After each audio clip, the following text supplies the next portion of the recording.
دوستو، بھائیوں اور بہنوں، آج آپ کے سامنے اسلام کا معجزہ بیان کرنے جا رہا ہے۔ اس ویڈیو کو آخر تک دیکھیں۔ قرآن کی آیتیں حکمت سے بھری ہوئی ہیں، مگر احکام شریعہ میں غور کرنے سے بات معلوم ہو جاتی ہے کہ شریعت اسلام نے احکام میں انسانی جذبات کی بڑی رعایت کی ہے۔ فطرت اللہ التی فطر الناس علیہا، اللہ تعالیٰ نے آدمی کی ساخت اور تراش شروع سے ایسی رکھی ہے، اگر وہ حق کو سمجھنا اور قبول کرنا چاہے تو کر سکتا ہے۔ اسی لیے کہ انسان کو اسلام کے احکامات میں عمل کرنے میں زیادہ تکلیف نہ ہو۔ لا یکلف اللہ نفسا الا وسعہا، یعنی اللہ تعالیٰ کسی انسان کو ایسا حکم نہیں دیتا ہے جو اس کی قدرت اور وسعت میں نہ ہو۔ دوستو اور ساتھیوں، اسی رحمت اور حکمت کا تقاضا تھا کہ اسلام نے شراب کے حرام کرنے میں بڑی تدریج سے کام لیا، یعنی آہستہ آہستہ اسلام حکموں کو جاری کرتا گیا۔ شراب کی تدریجی ممانعت اور حرمت کی قرآنی تاریخ کا خلاصہ یہ ہے کہ قرآن کریم میں شراب کے متعلق 4 آیتیں نازل ہوئی ہیں۔ اس میں سے ایک آیت سورہ بقرہ کی کہ اس میں تو شراب سے پیدا ہو جانے والے گناہ اور مفاسد کا ذکر کر کے چھوڑ دیا گیا۔ شراب کو حرام نہیں کر دیا گیا اس آیت کے اندر، گویا ایک مشورہ دیا کہ یہ چھوڑنے کی چیز ہے، مگر چھوڑنے کا حکم نہیں دیا۔ دوسری آیت سورہ نساء کی لا تقربوا الصلاة وانتم سکارى میں اوقات نماز کے اندر شراب کو حرام کر دیا گیا، باقی اوقات میں اجازت تھی۔ تیسری اور چوتھی آیت سورہ مائدہ کی ہے کہ اس کے اندر قطعی طور پر شراب کو حرام کر دیا گیا۔ شریعت اسلام نے شراب کے حرام کرنے میں اس تدریج سے اس لیے کام لیا کہ عمر بھر کی عادت، خصوصاً نشے کی عادت کو چھوڑ دینا انسانی طبیعت پر انتہائی شاق اور گرا ہوتا ہے۔ علماء نے فرمایا فطام العادت اشد من فطام الرضاعۃ، یعنی جیسے بچے کو ماں کا دودھ پینے کی عادت چھوڑ دینا بھاری معلوم ہوتا ہے، انسان کو اپنی کسی عادت مستمرہ ہمیشہ کی عادت کو بدلنا اس سے زیادہ شدید اور سخت ہے۔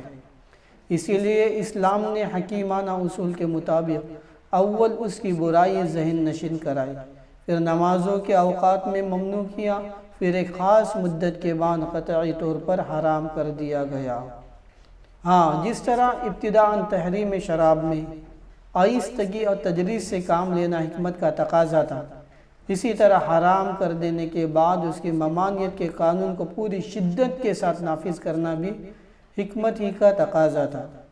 اسی لیے رسول کریم صلی اللہ علیہ وسلم نے شراب کے بارے میں اول سخت وعید عذاب کی بتلائی۔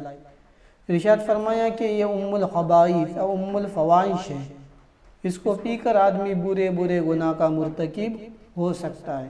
ایک حدیث میں ارشاد فرمایا کہ شراب اور ایمان جمع نہیں ہو سکتے۔ دوستو اور بھائیوں، جامع ترمذی میں حضرت انس رضی اللہ تعالیٰ عنہ سے روایت ہے کہ حضرت صلی اللہ علیہ وسلم نے شراب کے بارے میں 10 آدمیوں پر لعنت فرمائی۔ 10 لوگ کہ ان کے بارے میں اللہ کے نبی صلی اللہ علیہ وسلم نے لعنت فرمائی کہ ایک وہ آدمی نچوڑنے والا ہے، پھر بنانے والا شراب پینے والا، پلانے والا، اس کو لا کر دینے والا، اور جس کے لیے لائی جائے، اور اس کا بیچنے والا، خریدنے والا، اس کو ہبا کرنے والا، اور شراب کی آمدنی کھانے والا۔ پھر صرف زبانی تعلیم و تبلیغ پر اکتفا نہیں فرمایا، بلکہ عملی اور قانونی طور پر اعلان فرمایا کہ جس کے پاس کسی قسم کی شراب موجود ہو اس کو فلاں جگہ جمع کر دے۔ فرما بردار صحابہ نے پہلا حکم پاتے ہی اپنے اپنے گھروں میں جو شراب استعمال کے لیے رکھی تھی اس کو تو اسی وقت بہا دیا۔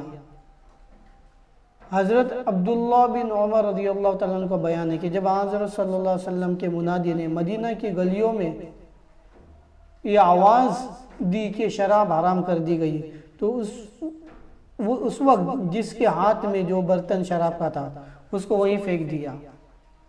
جس کے پاس کوئی برتن تھا شراب کا اس کو گھر سے باہر لا کر توڑ دیا۔ حضرت انس رضی اللہ تعالیٰ اس وقت ایک مجلس میں دور جام کے ساقی بنے ہوئے تھے۔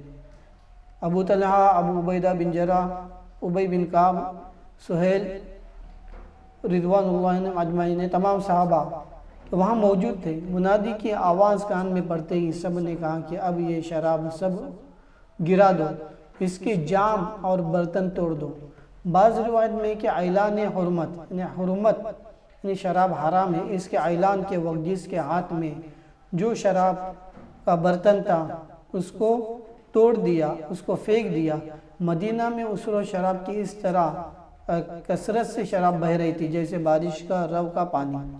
مدینہ میں گلیوں میں عرصے دراز تک یہ حالت رہی کہ جب بارش ہوتی تو شراب کی بو اور رنگ مٹی میں نکھر آتا تھا۔ جس وقت ان کو یہ حکم ملا کہ جس کے پاس کسی قسم کی شراب ہے وہ فلاں جگہ جمع کر دے، اس وقت صرف وہ ذخیرے کچھ رہ گئے تھے جو مال تجارت کی حیثیت سے بازار میں تھے۔ ان کو فرما بردار صحابہ اکرام نے بلا تعامل مقررہ جگہ پر جمع فرمایا۔ حضرت صلی اللہ علیہ وسلم بنفس نفیس تشریف لے گئے اور اپنے ہاتھ سے شراب کے بہت سے مشکیزوں کو چاک کر دیا اور باقی دوسرے صحابہ اکرام کے حوالے کر کے چاک کرا دیا گیا۔ ایک صحابی جو شراب کی تجارت کرتے تھے اور ملک شام سے شراب برآمد کیا کرتے تھے، اتفاقاً اس زمانے میں ابھی ساری رقم جمع کر کے ملک شام سے شراب لینے کے لیے گئے ہوئے تھے، اور جب یہ تجارتی مال لے کر واپس ہوئے تو مدینہ میں داخل ہونے سے پہلے ان کو اعلان حرمت کی خبر مل گئی۔ جانثار صحابی نے اپنے پورے سرمایہ اور محنت کی حاصلات کو جس سے بڑی نفع کی امیدیں لیے ہوئے آ رہے تھے، حرمت کا اعلان سن کر اسی جگہ ایک پہاڑی پر ڈال دیا اور خود رسول اللہ صلی اللہ علیہ وسلم کی خدمت میں حاضر ہوئے اور سوال کیا کہ اب میرے لیے اس مال کے متعلق کیا حکم ہے اور مجھ کو کیا کرنا چاہیے۔ حضرت صلی اللہ علیہ وسلم نے فرمان خداوندی کے مطابق حکم دیا کہ سب مشکیزوں کو چاک کر کے شراب بہا دو۔ فرما بردار محب خدا اور رسول نے بلا کسی جھجک کے اپنے ہاتھ سے اپنا پورا سرمایہ زمین پر بہا دیا۔ یہ اسلام کا ایک بہت بڑا معجزہ صحابہ اکرام کی حیرت انگیز و بے مثال اطاعت ہے جو اس واقعے میں ظاہر ہوتی ہے کہ جس چیز کی عادت ہو جائے سب جانتے کہ چھوڑنا سخت دشوار ہے، اور یہ حضرات بھی اس کے ایسے عادی تھے کہ تھوڑی دیر اس سے صبر کرنا دشوار تھا۔ ایک حکم الہی اور فرمان نبوی نے ان کی عادت میں ایسا عظیم الشان انقلاب برپا کر دیا کہ اب یہ شراب اور جوے سے ایسے ہی متنفر ہے جیسے اس سے پہلے ان کے عادی تھے۔ دوستو بھائیو، اسلام نے احکامات جو جاری کرنے میں ہم لوگوں پر نرمی کا معاملہ کیا، اس سے معلوم ہوتا ہے کہ اسلام مذہب انسان کے طبیعت کے موافق حکم جاری کرتا ہے، اور یہ اسلام کا معجزہ ہے۔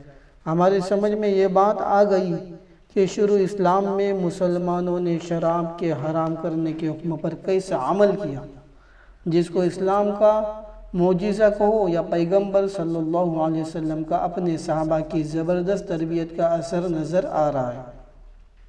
دوستو بھائیو، نشے کی عادت کو کسی سے چھڑانا انتہائی دشوار کام ہوتا ہے۔ ہم اور آپ جانتے ہیں کہ وہ کیا چیز تھی جس نے ایک ہی اعلان میں ان سب کی عادتوں کو بدل دیا۔ کچھ وقت پہلے جن لوگوں کے دلوں میں شراب سب سے محبوب چیز تھی، اور اعلان ہوتے ہی وہی چیز سب سے بری بن گئی، سب سے ناپاک اور فحش بن گئی۔ عزیز ساتھیوں، آج ہم آپ کو بتلاتے ہیں کہ ذرا سا غور کریں تو معلوم ہو جائیں گے کہ شریعت اسلام نے صرف قانون کو قوم کی اصلاح کے لیے کبھی نافذ نہیں کیا، بلکہ قانون سے پہلے ان کی ذہنی تربیت کی اور عبادت و ذہانت ان کی بنائی، اور یہ ان کو بتلایا کہ فکر آخرت کے کیمیاوی نسخے سے ان کی مزاجوں میں ایک بڑا انقلاب لا کر ایسے افراد پیدا کر دیے جو رسول صلی اللہ علیہ وسلم کی آواز پر اپنی جان و مال آبرو سب کچھ قربان کرنے کے لیے تیار ہو جائے۔ مکی زندگی کے پورے دور میں یہی افراد سازی کا کام ریاضتوں کے ذریعے ہوتا رہا۔ جب جان نثاروں کی جماعت تیار ہو گئی، اس وقت قانون جاری کیا گیا۔ ذہنوں کو ہموار کرنے کے لیے تو امریکہ نے بھی اپنے بے مثال ذرائع استعمال کرنے میں کوتاہی نہیں چھوڑی۔ ان کے سامنے سب کچھ تھا مگر فکر آخرت نہیں تھی، اور مسلمانوں کے رگ و پے میں فکر آخرت سمائی ہوئی تھی۔ کاش آج بھی ہمارے وکلا عقل مند لوگ اس نسخے کیمیا کو استعمال کر کے دیکھیں تو دنیا کو امن و سکون نصیب ہو جائے گا۔ عزیز ساتھیوں، آج کا ہمارا یہ ویڈیو اگر آپ کو پسند آ جائے تو ہمارے چینل کو گلوبل اسلام کو سبسکرائب کریں اور ساتھ میں لگے بیل کے بٹن کو بھی پریس کریں تاکہ آپ کے پاس ہماری آنے والی مزید معلومات والی نئی ویڈیوز کا نوٹیفیکیشن ملتا رہے، اور ویڈیو کو صدقے جاریہ کے نیت سے شیئر بھی کریں